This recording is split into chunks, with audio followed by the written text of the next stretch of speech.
Cue the engines. Welcome to a minute of adrenaline-charged supercar knowledge. Ready to test your mettle? Question 1. Originating from Italy, this car's name translates to redhead. The answer? Ferrari Testarossa. Moving swiftly to question 2. Which British car manufacturer produced the iconic 177 model? Pause for dramatic effect. Aston Martin. Final question. The Bugatti Veyron Supersport was once the fastest car in the world, breaking the record in what year? The answer might surprise you. It's 2010. There you have it.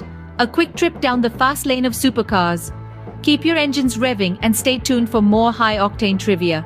Remember, knowledge is power, especially when it's about supercars.